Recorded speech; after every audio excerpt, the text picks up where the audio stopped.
দেশের পুঁজিবাজার ধ্বংসের প্রথম সূত্রপাত হয় ১৯৯৬ সালে, যে ধসে ক্ষতিগ্রস্ত হয় সাধারণ বিনিয়োগকারী কোম্পানি ও ব্যবসা প্রতিষ্ঠান। তখন পুঁজিবাজার হারায় ১৮,০০০ কোটি টাকার বেশি, আর বিদেশে পাচার হয় $১৫ কোটি।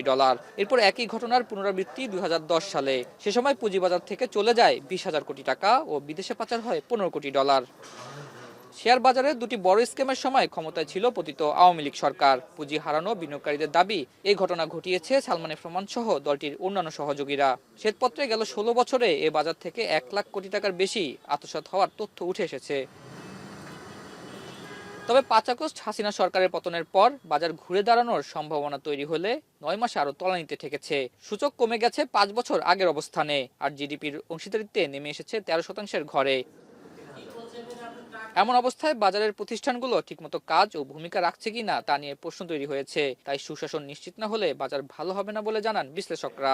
বিএনপি ক্ষমতায় যাবে। আলোচনায় ডক্টর দেবপ্রিয় ভট্টাচার্য মূল প্রবন্ধে বলেন, পুঁজিবাজারকে দেখভালের জন্য দায়িত্বশীল প্রতিষ্ঠানগুলো ঠিকমতো কাজ করছে না। বাজারে সুশাসন ফিরিয়ে না আনতে পারলে বিনিয়োগ পারবে না বলে জানান তিনি। এই যেই সমস্ত প্রতিষ্ঠান মিলে পুঁজিবাজারকে পরিচালন করে এবং তাকে দেখভাল করার দায়িত্বে আছে, তাদের সুশাসন নিশ্চিত করার দায়িত্বে আছে, তারা কি প্রত্যেকে যে যার নিজের দায়িত্ব পালন করে কি করে? জামায়াত ইসলামের পক্ষ থেকে জানায়, সুশাসন নিশ্চিতের মাধ্যমে অর্থনীতির অংশ হিসেবে পুঁজিবাজার ঘুরে দাঁড়াবে।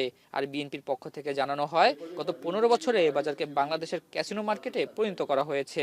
সুশাসন এবং দায়িত্বশীলতা এটা যদি কায়েম হয় এবং যারা ডিপ্রাইভ পারসন তাদের প্রতি যদি দয়া মানবিকতা যদি আমরা সৃষ্টি করতে পারি, তাহলে পরে আমার বিশ্বাস, আমার ধারণা, বাংলাদেশের অর্থনৈতিক চাকা ঘুরতে বাধ্য। Bangladesh capital market has become a casino. It's not a capital market anymore. একটা গ্রুপ যে ক্যাসিনোর মালিকরা, আপনি ক্যাসিনোতে ঢুকবেন, খেলবেন, কিন্তু দিনের শেষে প্রফিট কিন্তু ক্যাসিনোর মালিকের। আপনি তো ক্যাপিটাল মার্কেটে সেটা করতে পারতেছেন না। বাংলাদেশে এটা কিন্তু এই ব্যাপারটা বিশেষ করে ঘটেছে গত 15 বছর। আলোচকরা জানান, আওয়ামী লীগ সরকার লুটপাট এমন পর্যায়ে নিয়েছে যাতে ফ্লোর প্রাইস দিয়ে পতন ঠেকাতে হয়েছে। এতে অতি লোকসান গুনতে হয়েছে ক্ষুদ্র বিনিয়োগকারীদের। বলতে পারি এটা হওয়া উচিত, এটা হলে ভালো হয়। আতাউর নিয়ন, এখন, ঢাকা।